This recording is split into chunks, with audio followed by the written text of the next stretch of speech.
जो भी जिस तरह भी हुआ, मियाँ साहब ने वो 3 जगह भी नॉमिनेट कर दिए हैं, बता दिया है, उनके बारे में इशारा भी दे दिया है और मुतल्लिका रूल्स के हवाले से भी इशारा दे दिया है कि किस तरीके से ताजिरों के कारोबार बच सकते हैं।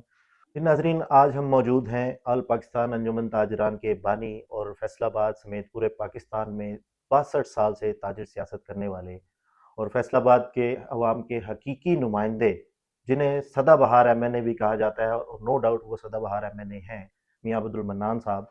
ये हर फोरम पे पाकिस्तान के ताजरों की आवाज़ बने, बेशक वो एफबीआर का मसला हो या ज़िले या गवर्नमेंट के पंजाब गवर्नमेंट या पाकिस्तान फेडरल डिपार्टमेंट से किसी भी डिपार्टमेंट में मसला ताजरों का जब भी सामने आया तो मियाँ मन्नान साहब हमेशा फ्रंट फुट पर रहे हैं और ताजरों की आवाज़ असम्बली के ऐवानों में भी अगर फैसलाबाद समेत पूरे पाकिस्तान से गई है तो वो मियाँ मन्नान साहब की आवाज़ थी।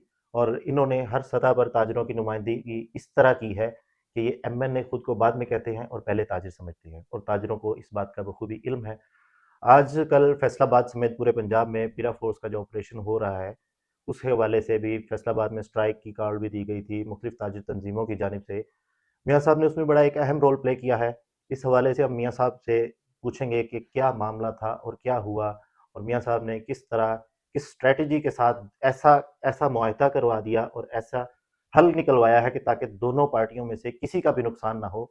लेकिन इसके साथ साथ ये भी नुकसान की तो बात इन्होंने, क्योंकि ताजिर सियासत और ताजिरों की कॉज के लिए मियाँ अब्दुल मन्नान साहब हमारे साथ मौजूद हैं। इनकी आवाज़ हमेशा ताजिरों के मफाद में ही उठी है।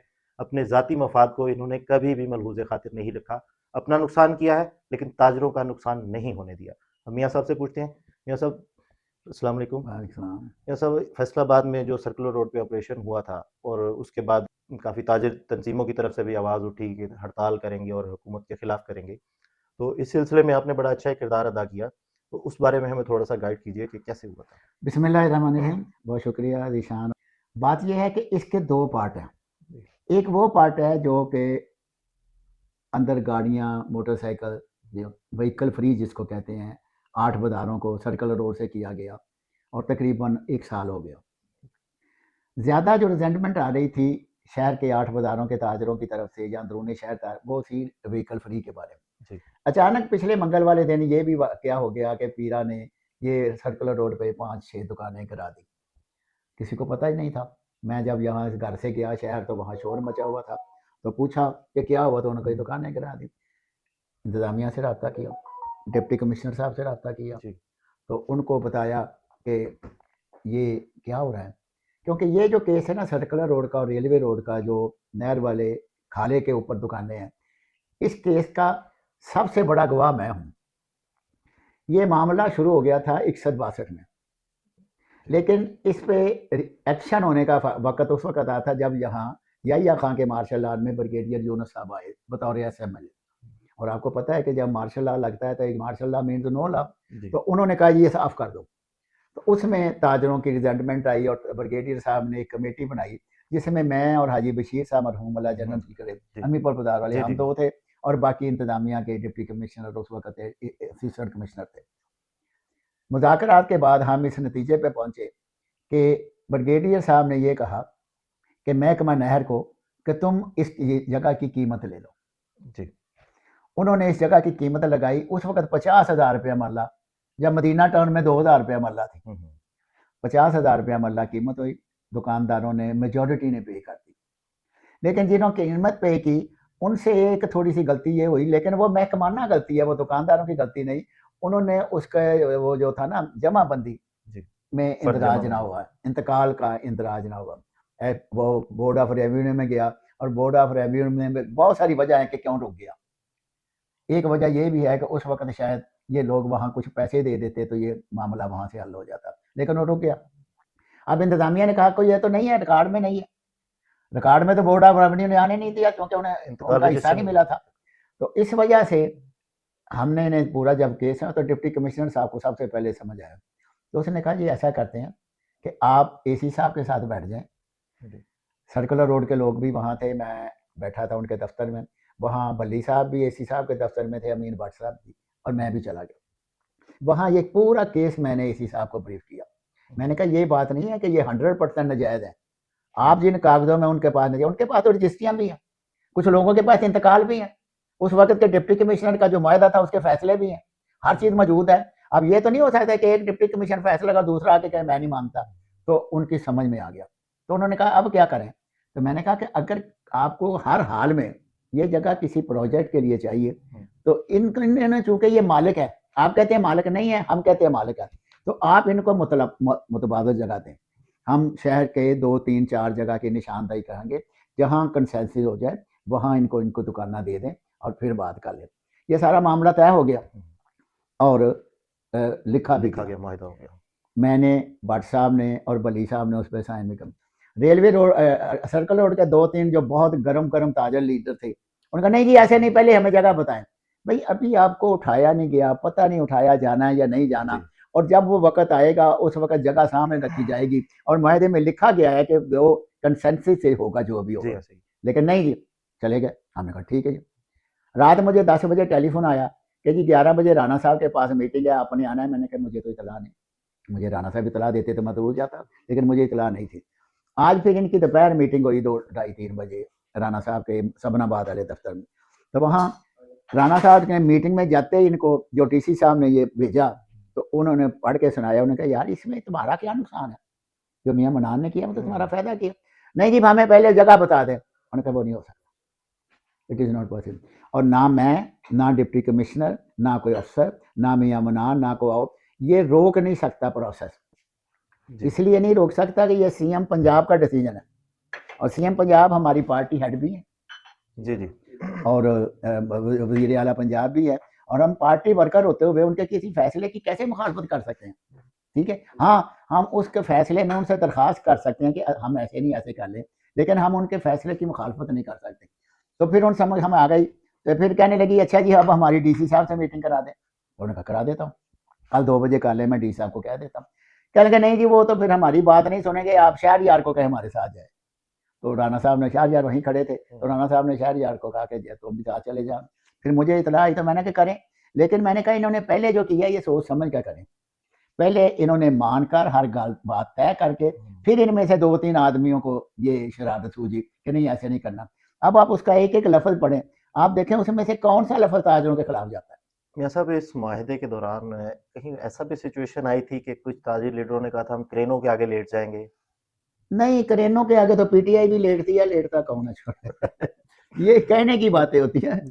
मेरा मतलब आपने एक आपसे सियासी बात करने लगा, जो कहते हैं कि खान के लिए खून दे देंगे, अडयाला जेल से नहीं उठेंगे। 3 दिन हुए रात को उन्होंने वाटर कैनन से पानी मारा तो सारे दौड़ के सुबह रोने लग गए कि जी हमें ठंडे पानी ये सब बातें हैं, बातें हैं जी।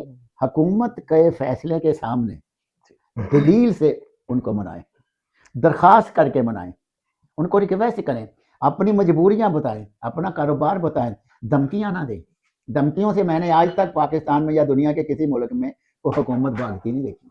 ये तो एक रियासत के सामने धमकी देना ना तो ना वैसे ही सवाल है, बगावत कह लें या जो भी ना कह लें, और पाकिस्तान के आइन में भी है अगर हाँ। हुकूमत पाकिस्तान को या मुतल्लिका ज़िले जो सूबाई हुकूमत होती है उसको कोई सरकारी प्रोजेक्ट के लिए कोई जगह चाहिए होती है तो उसको नहीं जी एक्वायर आपके कर पास सकती सर आपकी बात करता होती है, सबसे निशान बड़ा प्रोजेक्ट है मोटरवे प्रोजेक्ट जी। 6000 मुरब्बा जमीन पेशावर से लेकर अभी तक सखर तक बनी है, सखर तक एक्वायर की गई, काश्त हो रही थी, लोगों की जाती मलकियत थी, फसलें लगी हुई थी। आपके लिए आप मोटरवे पे सफर करें तो आप देखेंगे कि उसके राइट और लेफ्ट दोनों तरफ काश्त हो रही है। वो जमीन गवर्नमेंट ने एक्वायर की, उनके साथ बैठकर कीमतें तयन की और वो जमीन पे आज मोटरवे चल रही है। या और कोई प्रोजेक्ट आप देख लें उसमें गवर्नमेंट जो है, गवर्नमेंट जगह देती भी है और गवर्नमेंट जगह लेती भी है। गवर्नमेंट के पास अब देखें ना, मैंने अपने दोनों टर्नओवर में कायदे मोहतरम मियां मोहम्मद नवाज शरीफ साहब के फैसले को अमल दरामद करते हुए ये अपने हल्के में 8 कच्ची आबादियों को मैंने खुद मालकाना हकूक के सर्टिफिकेट दिए जो लाहौर से आए थे। और इस तरह यहाँ भी सरीना होटल कंपनी बाकी जगह पे वो भी गवर्नमेंट ने दिया कर। हबीब बैंक मुसलमान में यूबीएल बैंक का जो है ये किसकी जमीन थी?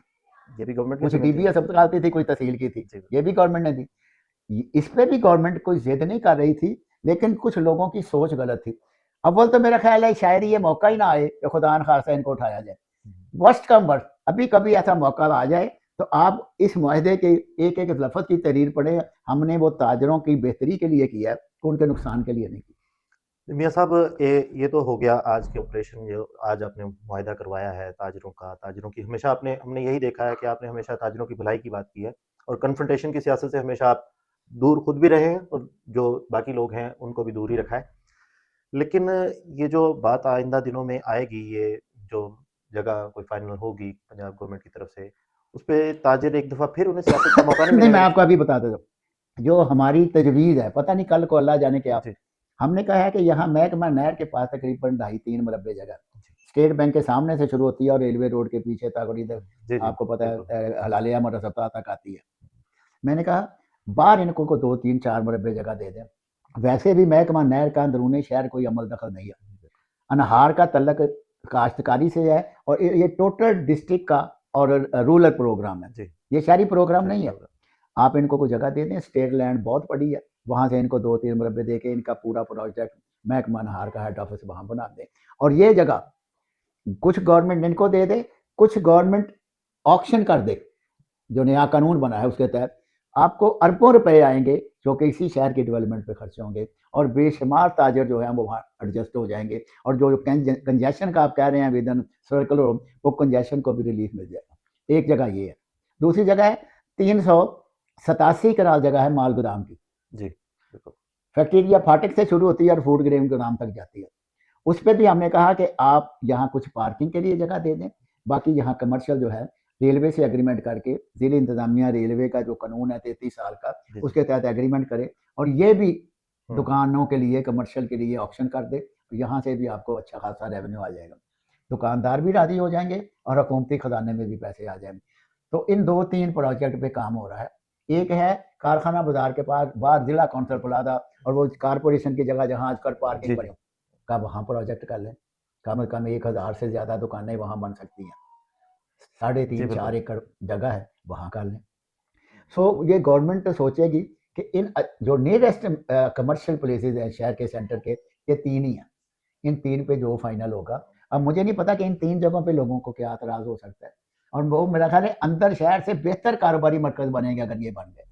जी, नाज़रीन, आपने मियाँ मन्नान साहब की बात सुनी और जो भी जिस तरह भी हुआ, मियाँ साहब ने वो 3 जगह भी नॉमिनेट कर दी हैं, बता दिया है, उनके बारे में इशारा भी दे दिया है और मुतल्लिका रूल्स के हवाले से भी इशारा दे दिया है कि किस तरीके से ताजिरों के कारोबार बच सकते हैं और उनके घरों की रोज़ी-रोटी भी बच सकती है और जो शहर में इंतज़ामिया का मुतालबा है कंजेशन का, वो भी हल हो सकता है और ताजिरों के कारोबार भी डिस्टर्ब नहीं हो सकते। तो हम इस हवाले से मियाँ साहब के बहुत शुक्रगुज़ार हैं। नहीं, आपने व्हीकल फ्री का नहीं पूछा। व्हीकल फ्री का वो मैंने असल में वायदा पढ़ लिया था। मैं सब उस बारे में बताया, वो एक ताजिर 8 अच्छा मैं बाज़ारों के आपको ताजिरों ये में। बताऊँ, ये जितना भी झगड़ा चला है, इसमें अगर बहुत शानदार रोल था तो 2 आदमियों का। जिन्हें बतौर ताजर रहनुमा या बतौर पार्टी कारकुन मैं उनका शुक्रगुजार हूँ। उसमें नंबर 1 है राना सनाउल्लाह साहब। जी, उनका रोल बहुत अच्छा और बड़ा हमारा कोऑपरेटिव और कदम-कदम पे उन्होंने हमारी सरबराही और हमें की। जी, दूसरा रोल है डिप्टी कमिश्नर फैसलाबाद। जो भी उन्हें दलील से बात हमने बताई, डीसी साहब ने 1 मिनट नहीं लगाया, उन्होंने कहा आप ठीक कहते हो। लेकिन आप देखें, चाहे मैं हूँ, राना सनाउल्लाह साहब हों या डीसी साहब, जब हुकूमत पंजाब लाहौर बैठ के कोई फैसला कर लेती है, कोई असेंबली पंजाब में बिल पास कर लेती है, जैसे पीरा का हुआ है, तो उस पे अमल दरामद करना आपके भी इल्म में इंतज़ामिया की मजबूरी जी, बन बिल्कुल। जाता है। हमने उसमें से रास्ता निकालना है कि कानून पर भी अमल दरामद करें हुँ। और लोगों के लिए सहूलतें भी दें। ये है हमारा मिशन। मियाँ साहब, व्हीकल फ्री 8 बाज़ारों के हवाले से शहरियों के बहुत तहफ़्फ़ुज़ात हैं बहुत है, और बिल्कुल। ताजिरों के तो तहफ़्फ़ुज़ात हैं ही, लेकिन शहरियों के बहुत सारे तहफ़्फ़ुज़ात थे। अब बैरियर के हवाले से एक बात चल रही थी कि कुछ पिक एंड ड्रॉप वाली फैसिलिटी दे देंगे गाड़ियों में जी। और बैरियर के लिए कुछ टाइम दे देंगे ताकि दुकानदारों का माल आ जा सके और शहरी भी आ नहीं, सकें। जो आपका ग्लोडर रिक्शा, हुंडई वगैरह तो आगे भी आ रही है। प्रॉब्लम ये आ रही है कि एक दो मियाँ बीवी हैं, एक उनका बच्चा है। वो दफ्तर से फारग हुआ, शरीफ आदमी, मैं भी हूँ तो मेरा भी यही काम, मैं भी बीवी बच्चों वाला हूँ, जी, पोतो-दोता जी, हूँ। बात। वो अपनी बीवी को लेकर शहर जाता है और वो कहता है कि अंदर नहीं जा सकते। अब मुझे बता दें कि वो शरीफ आदमी अपनी बीवी और मोटरसाइकिल को कहाँ छोड़ के जाए। सो ये एक प्रॉब्लम है, वो हमने उन्हें समझाई है कि उसको जाने दे। उसने रेल बाज़ार जाना है ज्वेलर्स के पास, उन्होंने रेडीमेड गारमेंट के पास जाना है, उन्होंने भवानी बाज़ार जाना है, उन्होंने मांडकोनी बाज़ार में खरीदारी करनी है, उन्होंने गोल कराने हैं हमने, वो जी, मसाले और ड्राई फ्रूट, उनको खरीदने दें। हाँ, ये करें कि पार्किंग ना करें, आप खरीद के चले जाएँ, उसको आधा घंटा, पौना घंटा टाइम दे दें। लोगों का कारोबार भी चले, कस्टमर को फैसिलिटी भी हो, उसकी दुकान तक एक्सेस भी हो जाए और आपका जो कंजेशन का मसला है वो भी हल हो जाए। तो वो हो जाएगा इंशाल्लाह। नाजरीन, अब मियाँ मन्नान साहब की बातें आपने सुनी। हर चीज़ पर मेरा ख्याल है जो शहर के ताजरों के मसाइल हैं और बिलखुसूस 8 बाज़ारों के ताजरों के मसाइल जो हैं, हमने मुख्तलिफ हवालों से मियाँ साहब को तंग भी करने की कोशिश की, लेकिन मियाँ साहब का फोकस हमेशा हर बात में इसी चीज़ पर रहा है कि कहीं ताजरों का नुकसान ना हो।